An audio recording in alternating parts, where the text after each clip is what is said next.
grocery shopping again. I feel like I can go to the park again. Washington, D.C. is one of the most dangerous cities on the planet. Far more dangerous than the capital of Colombia. And Colombia is one of the most murderous countries in the world. I've been told you can finally relax at a red light, that you don't have to worry about two youths or teenagers coming up and carjacking. Now, of course, I know when you think of youths and teenagers, you're probably thinking of white supremacists, of course. White supremacists are the ones that are going to come breaking into your cars. Now, contrary to the left's panic, we did not need troops gunning people down. Nobody is getting oppressed. This shows the shallowness and the just elementary way that the left views politics. Oh, Trump is going to bring in troops. They're going to start gunning people down. Nope. Best of our knowledge, not a single firearm has been discharged. Just their presence alone has resulted in now 12 days without a murder. Every day this is happening in Washington, D.C. is a real-time example of just how the left should not be trusted for anything, let alone for urban governance. A lot of inner-city blacks that watch this show, but insofar that we can clip this and put it on TikTok and on Instagram, on Twitter, you guys should look at what's happening in D.C. and know that you don't have to live the way that you're living in Philadelphia, in Chicago, in Atlanta. You do not have to live this way. You don't. You do not have to live this way. President Donald Trump should be given the BET award. They should say, thank you for reducing the black-on-black crime. Thank you for reducing the black-on-black carnage. Thank you for reducing the amount of young black kids that would be caught in the crossfire. Thank you for reducing the amount of young kids that walk to school and get caught in the drive-by shootings. This is cut 285. So when Donald Trump proved that it's possible to end black-on-black crime, he proved that, right? In D.C., his troops, no murders for the entire weekend. That is insane. And to think that the left would protest against that, to think that the left would say, oh my God, it is a bad thing that black people are now stop killing each other. And the reason why that is a bad thing for them is because that is a core of liberalism, right? That is part of what makes them victims. So if you take away each sort of victim mentality peg or pillar, that's one less person that's going to have a victim mentality.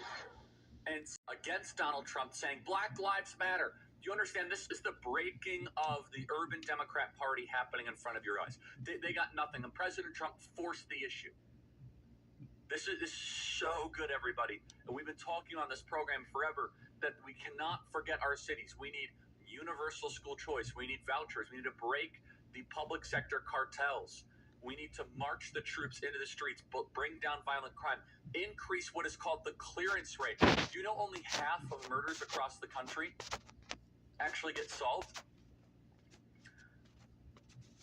This weekend in Washington, D.C., Black Lives Matter were chanting.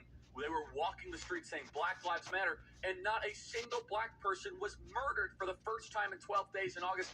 Blake, can you find the last time that there was a 12-day streak where a black kid wasn't murdered in August in D.C.? During the lockdowns and then during Floydapalooza, I think like 2 or 3 were being killed a day. So D.C. is this amazing test case, 12 days without a murder. And we're going to stay on this program. This is one of the greatest urban success stories President Trump has to pull off.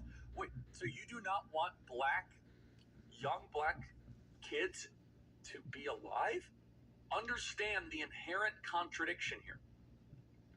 And then for people of all races, they can walk the streets. They don't have to worry about their cars being stolen. So, why not Chicago as well? The same way that the southern border was closed thanks to desire, thanks to an act of the political will, why don't we now focus on Chicago, where I grew up? Chicago, my hometown. Grew up in the suburbs. President Trump last Friday began touting a plan to deploy the National Guard in Chicago as well. And crime will go down when the National Guard comes to Chicago.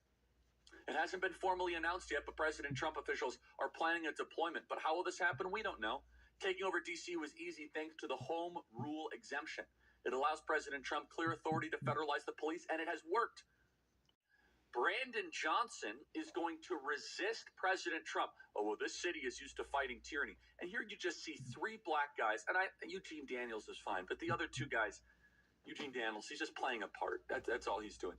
In this clip we're going to play in 283, I would love an opportunity to get these guys on camera. And this is going to be so much fun on the campus tour, by the way, because there's going to be some young black kids being like, President Trump is a fascist, marching troops into D.C. Oh, really? You don't like the fact that for 12 days a black person was not killed? For 12? What is your argument?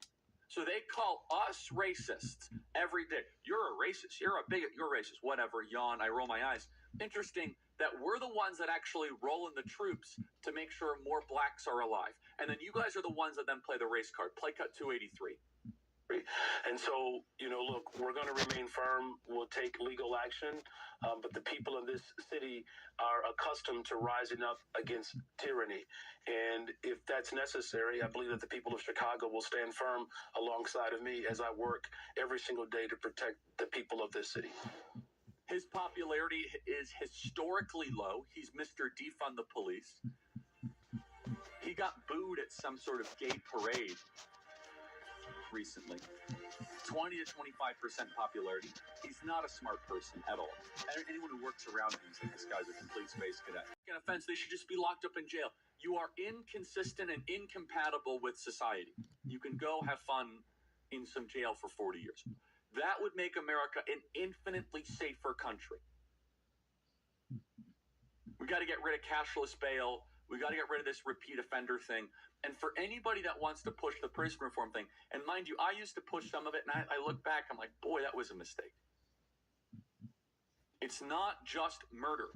In New York City, 1/3 of shoplifting arrests are just 300 people arrested more than 6,000 times total. This is J.B. Pritzker, who's out on a lake, on Lake Michigan, saying everything is fine. First of all, someone should do a buoyancy check on that boat. But this is 286. J.B. Pritzker. Oh, he's walking on the lake? Oh, I thought he was on a boat. I haven't watched this yet. He's walking near the lake. Got it. He's waddling near the lake, is what it should say. Play cut 286. Well, here I am on the path on the lakefront at 6 a.m. on a Monday. And we got a lot of people running, having a great time. It doesn't feel like a hellhole here. In fact, everybody's having a great time and enjoying themselves. So I don't know who in Washington thinks that Chicago is some sort of hellhole, but you may need to look inward. Okay, first of all, you're totally out of breath. He's taking like 10 steps. So take it easy, pal. He doesn't go anywhere without a police escort. Everything's great. How about this? Secondly, Mr. Pritzker, I know exactly where you are. Let's get a still up that video up on there. I know exactly where you are. Why don't you do me a favor, Mr. J.B. Pritzker? Why don't you go 1.5 miles west?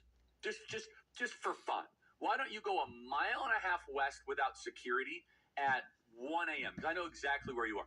You're right there south of Soldier. Yep, I know exactly where you are.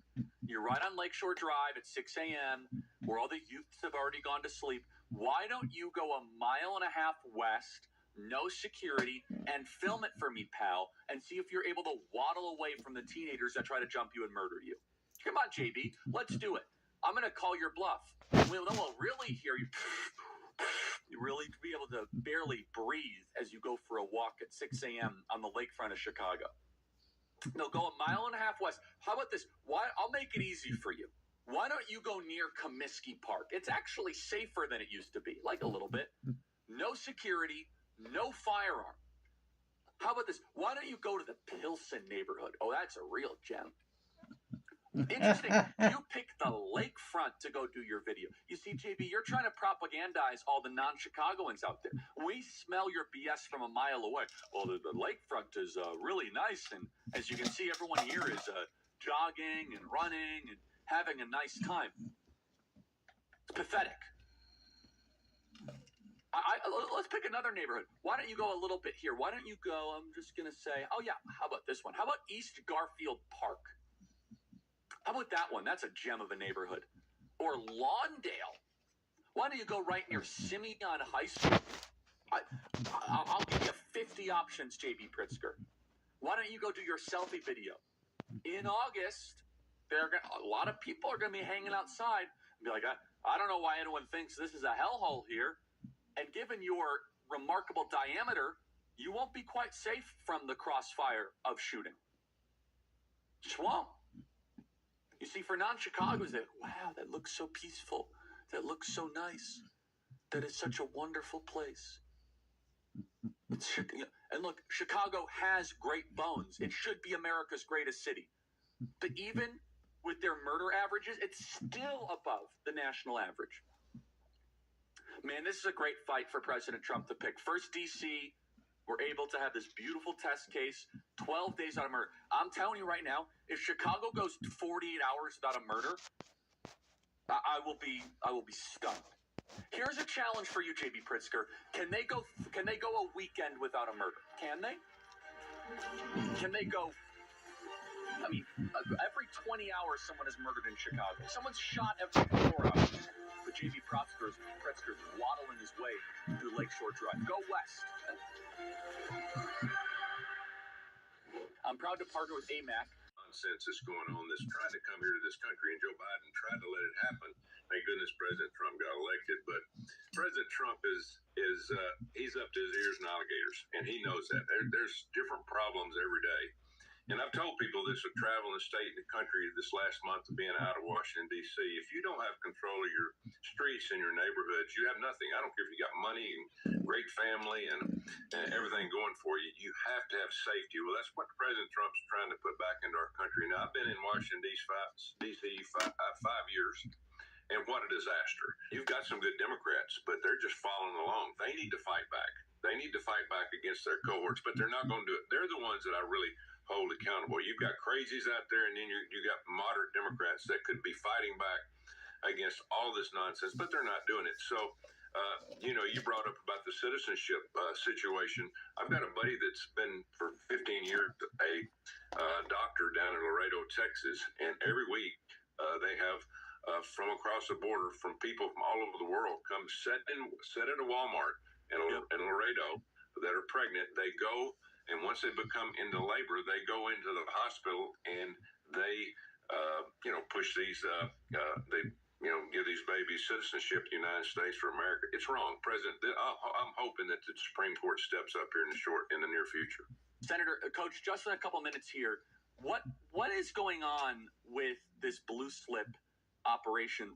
Chuck Grassley, who I have a lot of great respect for, why is he so off the mark here on this? Why should we give pocket veto power to Democrat senators to stop us from getting the U.S. attorneys that the American people voted for? Well, our forefathers came up with this, Charlie, back when we thought people would be fair. Everything would be fair and open. And it's not anymore. We've seen that our elections are bogus. A lot of places, they're stacked the deck, especially these blue states. You're not ever going to have one or even two United States senators from a blue state. And so it's come to the point now, if we're ever going to be able to help the citizens of these blue states, because it's obvious that the senators from those states aren't going to allow common sense judges to go into those positions. We need to allow the White House to vet the people that they think would fit in those positions. Now, we had a judge in Tennessee just 2 years ago that they went around Marsha Blackburn and Bill Hagerty and said, we're going to appoint this judge. It happens all the time. President Trump's just going to need to step to the plate and say, I respect you, Senator Grassley, but this is the way we're going to do it. I think we're going to have to do that. We're going to have to make some tough decisions that maybe some people might not like, but at the end of the day, it's for the majority and for the entire United States of America, because our justice system, as you know, Charlie, is going to hell in a handbasket. In closing here, Coach, you are running for governor of the great state of Alabama. If I might ask, is it just that the U.S. Senate is just completely broken? Is it your love of the state of Alabama? I mean, you, Marsha Blackburn, it seems like and also Todd Young, it seems like not Todd Young, the Mike Braun, it seems like the trend is that some of our really good guys and gals are just leaving. Is it just that the institution is so demoralizing, or is it that you're better called to your state? Because I can't help but just take a step back and read a little bit into this, because I want to know what is causing some of our best people like you. You are without a doubt our top 3 best U.S. senators, and I want you to be governor. I'm fully supportive of that. But I just want to ask, are we missing something? And by the way, people should go to coachforgovernor.com. Your thoughts, Coach? Yeah, there's a lot of things that I'm a bit disappointed with in the Senate. Now, there's a lot of good people. I'm not big on the seniority realm of the longer you're there, the more power you get. I think it should be merit-based. I think everybody talks about term limits and all those things. Term limits should have nothing to do with it. Seniority should have nothing to do with it. If you're the best person to run the judiciary or the foreign relations, not just because you've been there 50 years, you should not turn into the chairman and have power in that committee. We've got to start basing stuff on merit. And if we did that in the Senate, you would have you would have a lot of different people, I would think, that would be in the leadership roles that would help the Senate. Again, there's some good people. Now, going back to governor, and as I told President Trump, President, you said you're going to send the power and the money back to the states. And I want to go back to the state of Alabama. We have a lot of problems, and I want to institute that extra money he's going to send back, the power he's going to send back through education, for infrastructure, immigration, all those things, to be able to help our 5 million people in the state of Alabama have a better life. I think that that probably fits me better, Charlie, because I'm a builder. I was a football coach. I brought people in certain positions, put them out there and say, listen, we're going to run this state, and we're going to do it in a different way, and we're going to do it the right way, and we're going to have a game plan, just like President Trump has a plan for our country. We're going to do it on a smaller scale in the state. And again, I like to build things, so I can't say I really like the Senate, because 4 years of Joe Biden was an absolute disaster. President Trump in 6 months has done more than any president I've ever seen in my lifetime. So that's the reason I'm going back to Alabama and be the governor. Coach, great to see you. Thank you so much. Friends, just across Israel